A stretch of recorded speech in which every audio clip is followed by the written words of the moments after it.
ने लिया था जन्म। यहाँ हनुमान के साथ उनकी माता अंजनी की भी होती है पूजा। इस स्थान से जुड़ी है कई लोकप्रिय मान्यताएं। यहाँ आने वाले भक्तों के कष्टों को आज भी दूर करते हैं श्री राम भक्त हनुमान। इस स्थान को धार्मिक ग्रंथ के साथ इतिहास में भी दिया गया है विशेष स्थान। आज हम आपको उस जगह के बारे में बताने जा रहे हैं जहां पर युगों पहले पवन पुत्र हनुमान का जन्म हुआ था।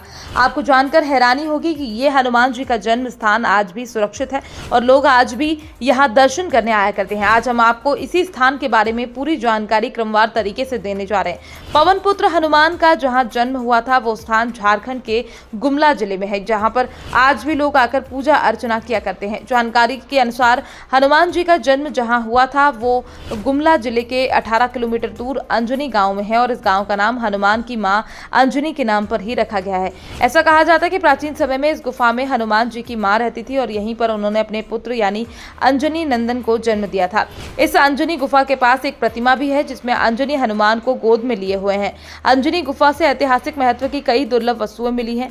इन वस्तुओं को पटना संग्रहालय में सुरक्षित रखा जा चुका है। ऐसा कहा जाता है कि अंजन एक प्राचीन धर्म स्थल है। अंजन पहाड़ी पर स्थित गुफा में रामायण युगीन ऋषियों द्वारा जन कोलाहल से दूर शांति की खोज में स्थापित सप्त जनाश्रम में से एक होने की संभावना जताई जाती है। तो वहीं इसको लेकर इतिहास के जानकार डॉक्टर भुवनेश्वर अनुज लिखते हैं कि जनजातियों के यहाँ आश्रम बन चुके थे जिन्हें सप्ताश्रम के नाम से जाना जाता था, जिसमें यहाँ की 7 जनजातियां शबर, वानर, निषाद, गृध्र, नाग, किन्नर तथा राक्षस के प्रमुख सप्त ऋषि निवास करते थे। आश्रम के प्रभारियों को कुलपति कहा जाता था। तो वहीं इन कुलपतियों में अगस्त्य भ्राता, सुतीक्ष्ण, मानकंडी, अत्रि, शरभंग तथा मतंग के नाम विशेष बताए गए हैं।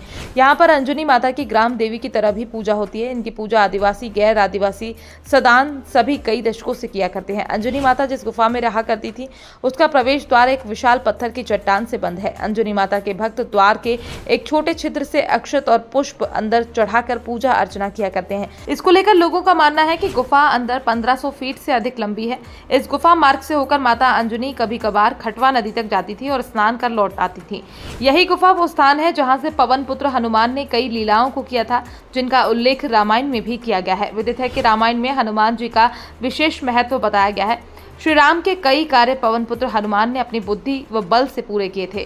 श्री राम भी हनुमान जी को अपना बहुत प्रिय मानते थे। फिलहाल आपको हमारी ये खबर कैसी लगी, इसको लेकर आप क्या कहना चाहते हैं, आप अपनी राय हमारे साथ कमेंट बॉक्स में लिखकर साझा कर सकते हैं। तो वहीं ऐसा कहा जाता है कि जो भी यहाँ आकर अंजनी माता की पूजा करता है उससे हनुमान जी बहुत प्रसन्न होते हैं और उसकी मांगी गई मुराद पूरी कर देते हैं। तो वहीं लोग बताते हैं कि यहाँ जाने से असीम शांति का आभास हुआ करता है। इसी के साथ जब हनुमान जी का जन्म हुआ तो लोग हनुमान जी के जन्मदिन को बड़े उल्लास के साथ मनाया करते हैं। साथ ही एक दूसरे को मिठाई खिलाया करते हैं।